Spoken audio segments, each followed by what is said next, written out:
আসসালামু আলাইকুম ওয়া রাহমাতুল্লাহি ওয়া বারাকাতুহু। আশা করি সকলেই ভালো আছেন। আমি আপনাদের দোয়া আশীর্বাদে ভালো আছি।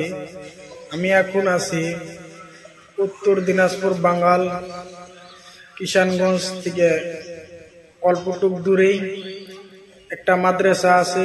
এখানে অনেকগুলো মাদ্রাসা আছে। আমি যে মাদ্রাসাতে আছি এই মাদ্রাসাটা হলো ঠেকরিবাড়ি মাদ্রাসা। আপনারা দেখতেছেন কত বড় মাদ্রাসা। এখানে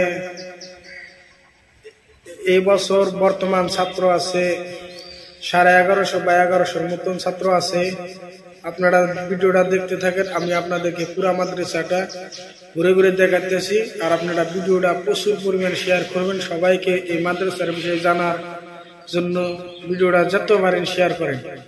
আমি এখন আসলাম মাদ্রাসার পিছনে যে আরো রুমগুলা আছে বা আরো যে ঘর আছে, আমি আপনাদেরকে এই ভিডিওর দ্বারাই দেখাইছি। এই যে দেখতে থাকেন, এই যে এই রুমটা কিন্তু আমি আগে দেখাইছিলাম না, পরে এখন দেখাইতেছি। দেখতেছেন কত বড় বিল্ডিং। আমি তারপরে আরো ভিডিও দেখাচ্ছি আপনাদেরকে। দেখতেছেন মাদ্রাসা কত বড় মাদ্রাসা। এই যে মাদ্রাসার তলবেলিম সাথী ভাইরা কাপড় দিতেছে। আপনারা ভিডিওটা দেখেন আর প্রচুর পরিমাণ শেয়ার করবেন। দেখেন মাদ্রাসা।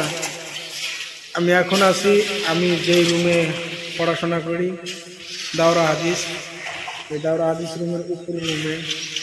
আমি আপনাদেরকে এই রুমটাও আমি আপনাদেরকে এই ভিডিওর মাধ্যমে দেখাবো ইনশাআল্লাহ। আপনারা ভিডিওটা পুরোপুরি শেয়ার করুন আর ভিডিওর সাথে দেখতে থাকেন। আমি আপনাদেরকে এখন দেখাবো, আপনারা লাইনে থাকেন। আসসালামু আলাইকুম প্রিয় বন্ধুরা, এই রুমটা দেখানো আপনাদেরকে বাকি আছিল, আমি আপনাদেরকে দেখাইলাম। ইনশাল্লাহ ভিডিওটা পুরো পরিমাণ শেয়ার করবেন। দেখেন এখানে হাজার হাজার তলব ইলম পড়ে। যত পারেন ভিডিওটা শেয়ার করবেন। আর যারা জাগের ছেলে সন্তান মাদ্রাসায় দিবেন কমেন্ট করে জানাবেন, আমি নাম্বার দেওয়ার জন্য চেষ্টা করবেন।